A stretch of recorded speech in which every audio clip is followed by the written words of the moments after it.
So if you're in preseason and you're looking to optimize your conditioning, you're gonna wanna take this advice. So there's 4 different methods that I prefer to use. So method number 1 is what I call basketball plus Rpe conditioning. So rating of perceived exertion.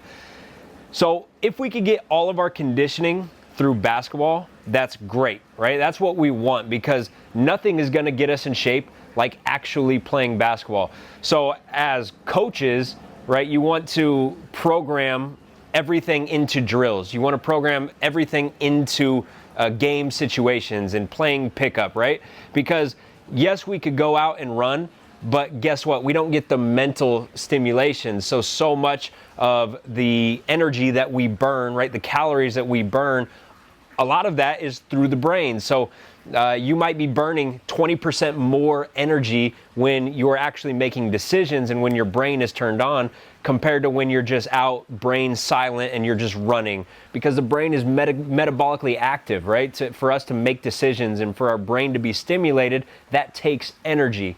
So that's why I always say, if we can get our conditioning through basketball, let's do it. So as a coach, you want to build it into your drills. You want to build it into gameplay instead of just having your players go out and run on the track. So let's say you're a player. What I want you to do in preseason conditioning is I want you to get 3 very hard days. These are your high days, your high intensity days. This is our anaerobic endurance. And then I want you to have 3 low intensity days. These are our aerobic days. So we're still getting some conditioning, but it's aerobic. Aerobic is more restorative in nature, so we consider that our recovery day. So basically, what I want you to do is alternate days. So Monday, Wednesday, Friday would be your anaerobic days. This is high intensity. This is where we're getting close to what we would see in an actual game. Sometimes we get to that level of a game, and occasionally we go beyond the level of a game. That's your Monday, Wednesday, Friday. Your Tuesday, Thursday, Saturdays are your lower intensity conditioning days. That would be your longer duration stuff. So, okay, let's say that your coach is on page with you, or your coach is listening to this video. What I want him or her to do is set up your Monday, Wednesday, Friday, and set up an Rpe scale. So that's a scale of 1 to 10. 10 is how tired a player gets in a game. This is the most tired. You could even consider, the player plays 4 quarters, or even the player goes into overtime. This is as tired as you would be in a game. That is your 10. What I want you to do on your Monday, Wednesday, Friday is get between 7 and 10. All right? You cannot always push to 10, but I want you, let's say Monday you push them to a 9, Wednesday you push them to a 7, Friday you push them to a 9 or a 10. All right? So these are your days where within your drills, you're building in a lot of running.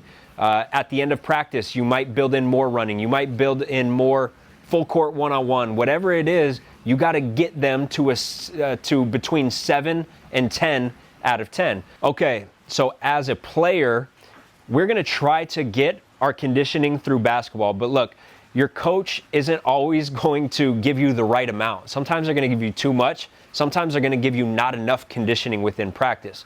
So let's assume that you're in the 90% and your coach really just isn't on this progressive conditioning program. They're just throwing random stuff at you.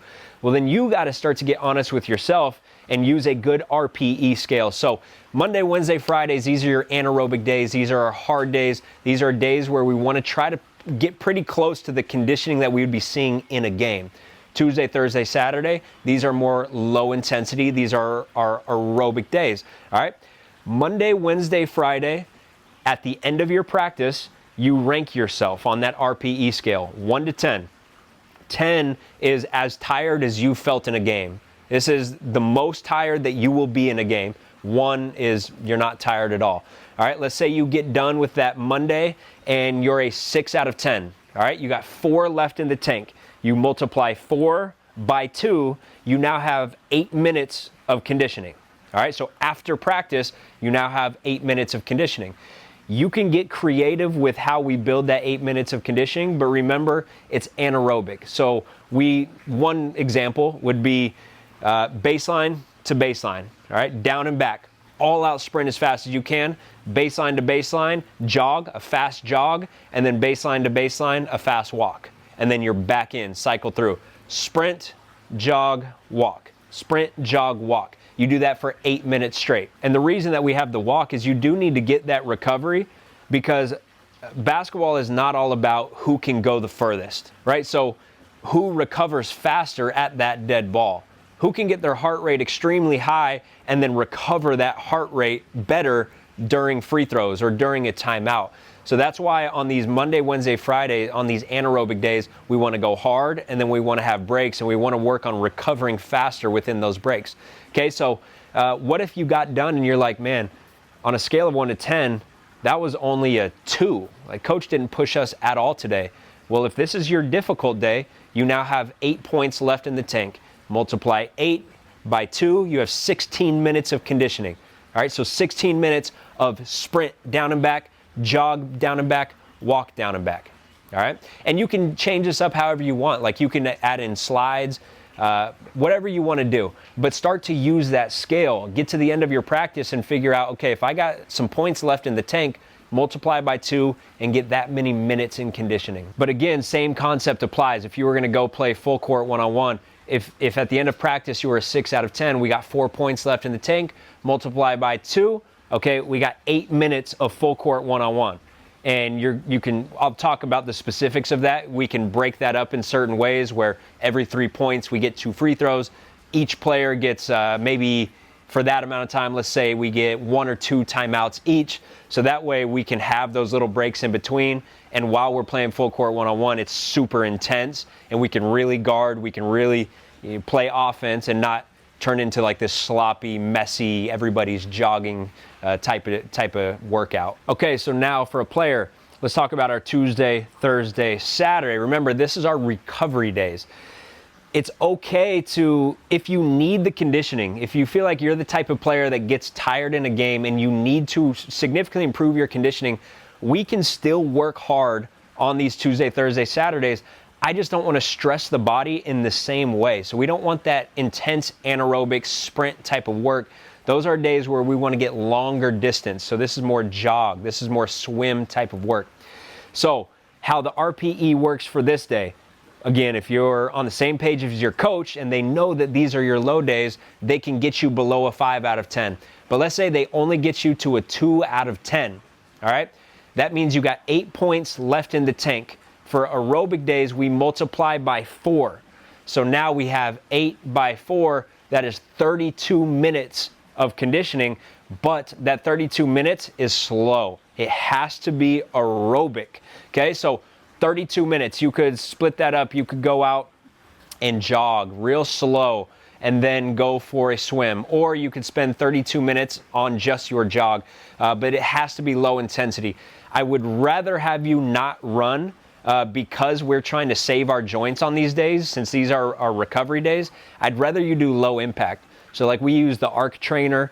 There's different ways that you could do this. I love pool for this low level, long duration endurance work, a very slow swim that is constant. But keep in mind, are you going to do skills training after practice? Because that's going to take a lot of your conditioning as well, right? Even just getting up shots. If you're getting up shots quick and you go for, 20 minutes straight, that's a good amount of aerobic endurance, right? So don't think that I'm saying you need to finish practice and then do your skill work and then do more conditioning, because these are our recovery days, okay? So don't kill yourself on your Tuesday, Thursday, Saturday. If you feel like you're not the type of player to get tired in games and conditioning is never your limiting factor, don't do any more aerobic work. So finish practice and just use that day for recovery, because I would rather you preserve those fast twitch muscle fibers and not get into the aerobic work, but conditioning is the number one priority, right? So if you feel like you get tired in games, forget our fast twitch, because we built those in the off season, right? We overshot those fast twitch. We got up higher than what our normal fast twitch percentage is, so that when we got into our endurance training, it would lower, but we're still above where we were before. So conditioning is the most important. Conditioning is more important than explosiveness when season actually comes around. So a lot of you guys will need to do your aerobic endurance on that Tuesday, Thursday, Saturday. But again, If you're not that type of player to get tired, then forget it. Use that Tuesday, Thursday, Saturday as your recovery. Okay, and then come Sunday, we would just take the day off. If you want to be active, that's fine. Being active is good for recovery. Go play another sport, right? Go play tennis. Go mess around and play soccer. Like, have fun, but don't do anything intense. I would stay away from basketball. If you want to get up some light shots or stationary ball handling, that's fine. But I would say take one day off of your conditioning. Now, how do you incorporate your lifts with these days? So remember, if your Monday, Wednesday, Fridays are your high days, Tuesday, Thursday, Saturdays are your low days, a lot of people would think, well, on my low days, I'm going to add my high intensity lift. I would go the opposite with it. So I would go your high intensity lift on your Monday, Wednesday, Friday.